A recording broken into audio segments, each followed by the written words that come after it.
ঈদ স্পেশালে মাত্র 10 মিনিটে বানিয়ে ফেলুন মধ্যপ্রাচ্যের জনপ্রিয় ডেজার্ট মাহলাবিয়া। কড়াইতে দিয়ে দিলাম 2 কাপ জল, 4 চামচ চিনি, 3 চামচ রোজ সিরাপ, 1 চামচ রেড ফুড কালার আর 3 চামচ কর্নফ্লোর। এবার সব উপকরণ ভালোভাবে মিশিয়ে নেব। এটা কিন্তু গ্যাস অন করার আগেই উপকরণগুলো মিশিয়ে নিতে হবে।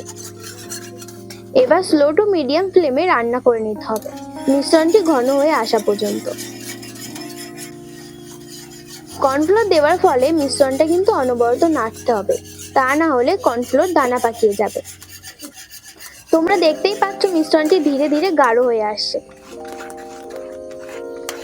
দেখো মিশ্রণটা হাতার গায়ে আস্তরণ ফেলছে, তার মানে মিশ্রণটা রেডি। এবার মিশ্রণটা নামিয়ে নেব। যে পাত্রে মিশ্রণটা সেট করব সেই পাত্রে মিশ্রণটা ঢেলে দেবো।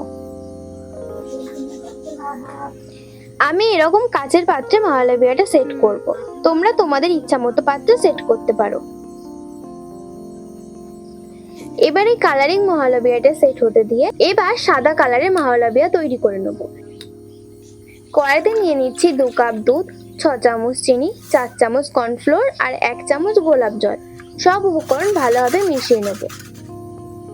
স্লো টু মিডিয়াম ফ্লেমে মিশ্রণটি রান্না করে নেব।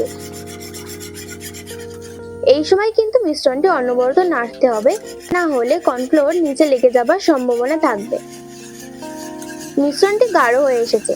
যখন দেখবে মিশ্রণটির মধ্যে বুদবুদ উঠছে তাহলে ভাববে মিশ্রণটি রেডি। মিশ্রণটি কিন্তু এর বেশি গাঢ় করা যাবে না, তা না হলে মাহলাবিয়ার স্বাদটা ভালো লাগবে না। এই দুধের মিশ্রণটাও কিন্তু গরম থাকা অবস্থায় গ্লাসে ঢেলে দিতে হবে, তা না হলে মিশ্রণটি জমে যাবে।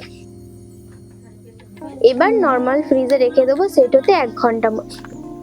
মাহলাবিয়া ডেজার্ট ফ্রিজে সেট হতে না দিলেও হবে, কিন্তু মাহলাবিয়া ডেজার্ট ঠান্ডা খেতেই ভালো লাগে, তাই ফ্রিজে রেখে দিয়েছি।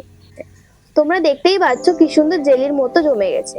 ওপর দিয়ে কিছু কাজু বাদাম ছড়িয়ে দিয়েছি। মাহলাবিয়া টেক্সচারটা তোমরা দেখতেই পাচ্ছ কতটা সুন্দর হয়েছে। আমার প্রিয় বন্ধুরা মাহলাবিয়া ডেজার্টটি কেমন লেগেছে সেটা অবশ্যই কমেন্ট করে জানাবে। ভিডিওটি ভালো লেগে থাকলে আমার চ্যানেলটি সাবস্ক্রাইব করে ভিডিওটি লাইক করে দেবে।